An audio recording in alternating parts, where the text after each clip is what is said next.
Israel और Gaza की लड़ाई जो है फिलहाल इंसानियत की सबसे बड़ी दुश्मन बनती जा रही है। गाजा में हमास के कब्जे वाले इलाके में जब एक अस्पताल पर हमला होता है तो 500 लोगों की मौत हो जाती है। हमास कहता है कि इजराइल युद्ध अपराध कर रहा है। वो जानता है कि अस्पताल में लोग सुरक्षित थे, उसने हमला कर दिया और ये तबाही मचा दी है ताकि लोग अस्पताल में भी सुरक्षित न रहें। वो मानवता का दुश्मन बनता जा रहा है। इजराइल की तरफ से आरोप लगाया गया कि यह हमला हमने नहीं किया है, यह हमला तो खुद हमास ने करवाया है या फिर उनके इस्लामिक जिहाद नाम के ग्रुप है उसने करवाया है ताकि दुनिया की नजर में अपने लोगों को मारकर वो इजराइल पर आरोप मढ़ सके, क्योंकि जो बाइडेन का दौरा चल रहा था। अब युद्ध के बीच में बीते कुछ सालों में या कहीं कुछ दशकों में कई पैमानों पर युद्ध होता है। एक तो जमीन पर होता है, लेकिन जमीन से बड़ा युद्ध जो है वो एक परसेप्शन को लेकर होता है, जो सोशल मीडिया, टीवी, अखबारों के जरिए होता है और उसके जरिए जो जितना ज्यादा मीडिया को कंट्रोल करता है उतना ज्यादा उसकी मैसेजिंग होती है। रूस यूक्रेन युद्ध के दौरान हमने देखा, और अगर अभी भी आप मासूम हैं तो आप याद कर लीजिए कि हॉलीवुड की जितनी फिल्में आपने देखी होंगी उसमें देखा होगा कि हमेशा गुंडा जो है वो रशियन होता है। क्यों?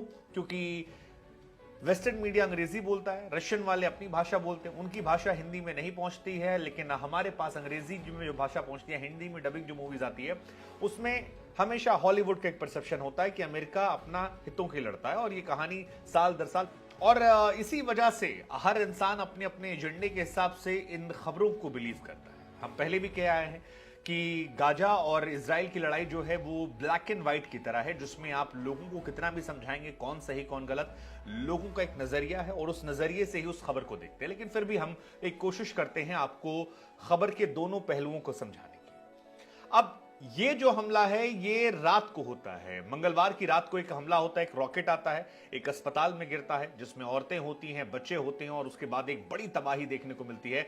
500 प्लस लोगों की मौत हो जाती है। अब ये बहुत बड़ा हमला है क्योंकि 500 लोगों का मारा जाना, अस्पताल के अंदर मारा जाना, वो कहते हैं ना कि डायन भी कुछ घर छोड़कर करती है, लेकिन अस्पताल पे हमला करना ये बहुत ही शर्मनाक खबर है। और ह्यूमैनिटी के पॉइंट ऑफ व्यू से ये खबर मानवीय संवेदनाओं को भड़काने वाली है, परेशान करने वाली है। कहा जा रहा कि गाजा के कई अस्पताल जो है सैकड़ों लोगों के लिए रहने की जगह बन गए थे। इजराइल के सामने गाजा के जो स्पोक्स पर्सन हैं ओसामा हमदान साहब, उन्होंने भी कहा कि इजराइल ने हमला किया है, 500 से अधिक फिलिस्तीनी मारे गए हैं, सबसे सुरक्षित जगह थी, कई लोग यहां छिपे थे, इजराइल जानता था, इजराइल ने मैसेज देने के लिए काम किया है। मैसेज ये है कि गाजा में अब कोई जगह सेफ नहीं है और हर एक जगह को हम तबाह करने वाले हैं।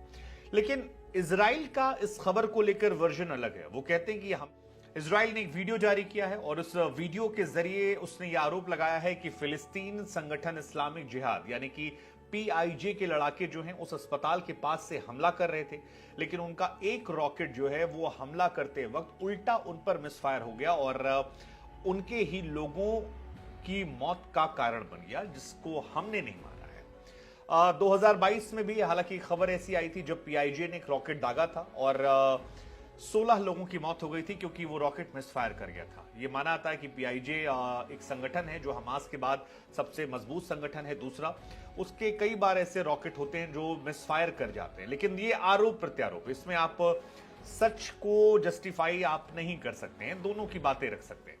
इधर इजराइल ने एक फोन कॉल रिकॉर्डिंग जो है वो भी रिलीज की है और कहा कि कुछ लोग हैं फिलिस्तीन के जो आपस में बात कर रहे हैं और 10 रॉकेट जो है अस्पताल के पास एक कब्रिस्तान है वहां से दागे गए थे। उसमें से एक रॉकेट ऐसा है जो मिसफायर कर गया है और रॉकेट के जो टुकड़े मिले हैं वो इजराइल का दावा है कि वो हमारे नहीं है, वो फिलिस्तीन के। 1981 में इस्लामिक जिहाद नाम का यह संगठन बना था। 81 में मिस्र में संगठन को बनाया गया था। सीरिया से फिलहाल ये संगठन जो है ये ऑपरेट होता है।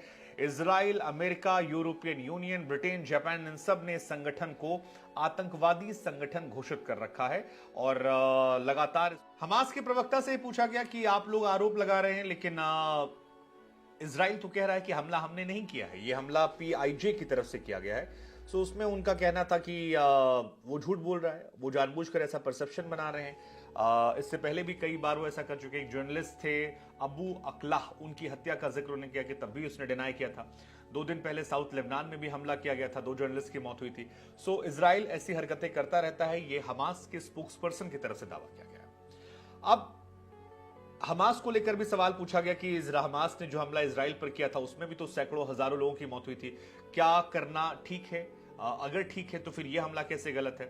सो फिर इजराइल के सामने हमास के जो प्रवक्ता हैं उनका यह कहना था कि जो 5,000 रॉकेट दागे गए, उन हमलों को लेकर जो सवाल पूछा गया वो सवाल गलत है। सही सवाल यह था कि क्या इजराइल को फिलिस्तीन पर कब्जा करना चाहिए, क्या ये करना चाहिए था? नहीं, इस बारे में कोई बात नहीं करा। तो आसान शब्दों में उनका कहना है कि जो उन्होंने हमला किया उस बारे में वो बात नहीं करेंगे।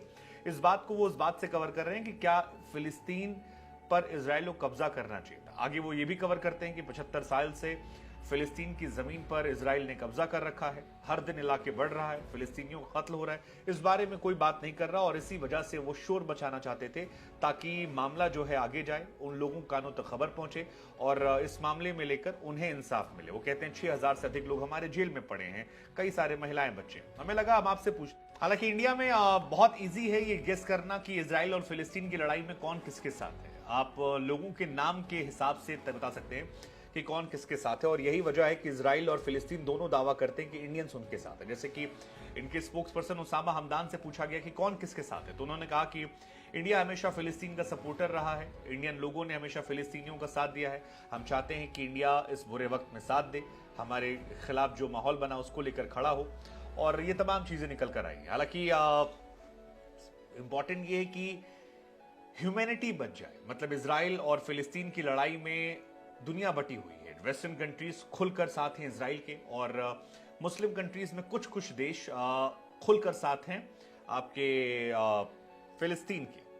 कई मुस्लिम कंट्रीज ऐसी हैं जो इन एंड आउट हैं क्योंकि उनके रिश्ते अमेरिका से बहुत अच्छे हैं और अमेरिका जो है वो खुलकर इजराइल के साथ है।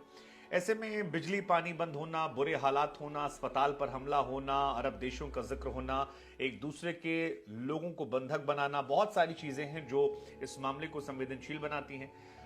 5,000 रॉकेट दागे गए, वहां से इसकी शुरुआत होना और उसके बाद अब 500 लोगों के अस्पताल में मौत होना। बहुत सारी खबरें, जैसा मैंने शुरुआत में कहा था कि अब केवल प्रोपेगेंडा वॉरफेयर चलेगा, जिसमें सच क्या है वो नहीं पता, लेकिन खबरें आएंगी, अपने अपने तरीके से पेश किया जाएगा कि सामने वाला जो है वो कातिल है और हम जो हैं वो पीड़ित हैं।